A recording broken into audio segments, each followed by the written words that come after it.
ఏమి శాస్త్రం ఎన్నెళ్ళింది ఇలా గిన్నెలు తోముతున్నావు? మమ్మీ తోమకపోతేనేమో ఎందుకు దోముతలేవు అంటావు, తోముతేనేమో ఎందుకు దోముతున్నావు అంటావు. అయ్యో కాదు బిడ్డ, ఎన్నడు దోమలేవు కదా, ఇలా దోముతున్నావు కదా, ఎందుకు దోముతున్నావు అని నేను అడుగుతున్నా. హెల్ప్ చేస్తున్నా మమ్మీ. అవునా, సరే మంచి దోమమ్మ, తెల్ల దోము, ఎల్లగా దోముతున్నా. మంచి గడుగు.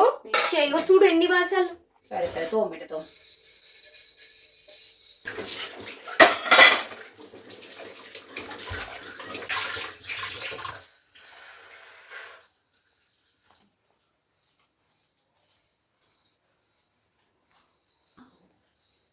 అవు ఏదో తేడా కొడుతుంది. ఇప్పటిదాకా గిన్నెలు కడిగేసింది, ఇప్పుడు ఇల్లు ఉడుస్తుంది. పుట్టేప్పుడేమో తిన్న గిన్నె తీయమంటే కూడా తీయది. ఇలా బాసనలు తోమేసింది, ఇల్లు ఉడుస్తుంది. ఏదో తేడా కొడుతుంది. ఏం ముచ్చటని అడుగుతా.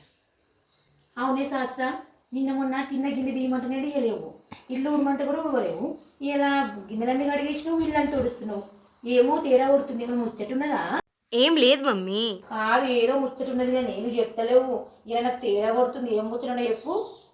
కాదు మమ్మీ, మా స్కూల్లో యాన్యువల్ సెలబ్రేషన్ ఉంది మమ్మీ. ఒక 1000 రూపాయలు కావాలి. అవునా, డబ్బుల కోసమని నువ్వు గిన్నెలు కడిగేస్తున్నావు, ఇల్లు ఉడుస్తున్నావా? ఒట్టప్పుడు తిన్న గిన్నె కూడా తీయ బిడ్డ అంటే తీయవు. నీకు 1000 రూపాయలు కావన్నా? ఈరోజు చేసినట్టు రోజు చేస్తావా నువ్వు?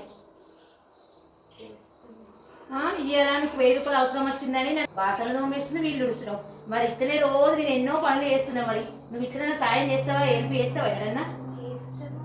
అదే మాట మీద ఉంది బిడ్డ.